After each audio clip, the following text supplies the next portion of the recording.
Today, I am going to share with you my recipe for making a super delicious and hearty Puerto Rican beef stew. We call this carne guisada. Carne guisada is a traditional Puerto Rican dish that is just bursting with so much flavor. It's the perfect combination of savory with little splash of tanginess, and the meat is so fork tender. So let me go ahead and show you my recipe for this delicious Puerto Rican dish. So for our delicious carne guisada or Puerto Rican beef stew, I am going to be using about 1.5 pounds of stew meat. This already comes all diced from the store. I have about 2 tablespoons of sofrito, the juice of 1 lime or 1 lemon. If you don't have either of those, simply use about 1 tablespoon of vinegar, about 1 tablespoon to 2 of oregano, depending on your liking, 1 teaspoon of ground turmeric, 1 can of tomato sauce, 1 tablespoon of adobo, 1 to 2 tablespoons of pitted olives, 1 tablespoon of Worcestershire sauce, olive oil or any oil of your liking. This is going to be for browning our meat. About 3 to 4 diced potatoes and about 1 cup of carrots and 3 cups of water. I'm first going to begin with marinating my meat. So I'm going to add the juice of 1 lemon or the vinegar. I guess you don't have to put this in it, but I love my stews to have a little bit of a tang to it. I love a little bit of acidity, and I feel like it just gives it really good flavor. I'm gonna add my 1 tablespoon of oregano. Those of you who have been following me for a while, you know that I absolutely love using oregano in my food. 1 teaspoon of the turmeric, a tablespoon of the adobo, and a tablespoon of the Worcestershire sauce. You don't have to use the Worcestershire sauce if you don't want. I personally love using it. Then I'm gonna mix everything together. Once I'm done, I'm simply going to let this meat marinate for about 15 to 20 minutes. You can let it marinate for a lot longer, but I just want some of those flavors to make it into the meat before I start cooking it. Now over to the stove, I'm going to turn my heat to a medium-high, and I'm going to put some oil at the bottom of my pan. Now I'm going to be using my Dutch oven for this, but you can simply use a deep pot. Now I'm going to place my meat inside the pot. I'm going to go ahead and brown this meat for about 3 to 4 minutes, depending on how long it takes you to brown all sides.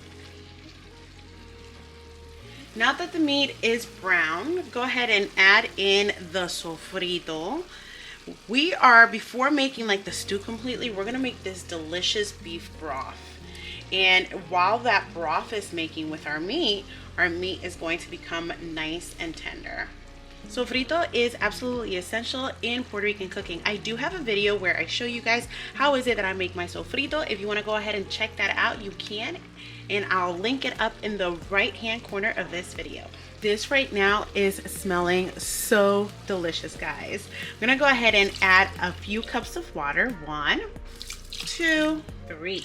I'm using a 4-quart Dutch oven here, just so you have a little bit of reference of how much space I have in my pot.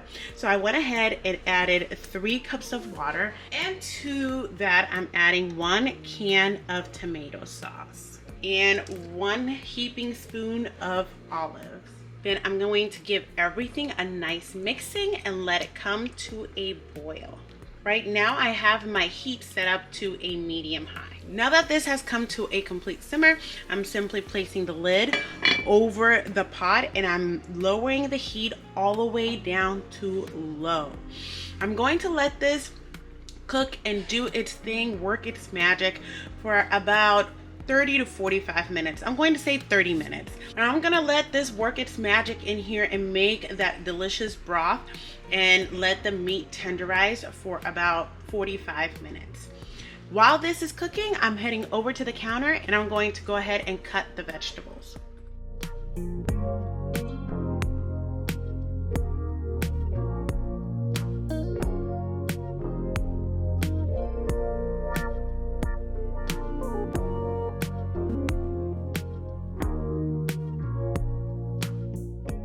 Once those 45 minutes are up, I'm gonna go ahead and add the veggies into the stew, give everything a nice mixing, cover it, and continue cooking it at a low heat for an additional 30 to 40 minutes.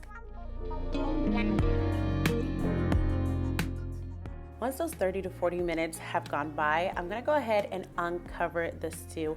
This is not done yet. I still have one more step, and this step is going to make that sauce in my stew so nice and thick. All I'm simply going to do is take some potatoes right from the stew, place them in a ladle, and with a fork, I'm gonna mash them up. I'm gonna do this until I have the consistency in my sauce that I actually like. So if it only takes a couple of potatoes for your consistency, only do a couple of potatoes. Also, you're gonna see that the meat is fork tender. It is absolutely perfect.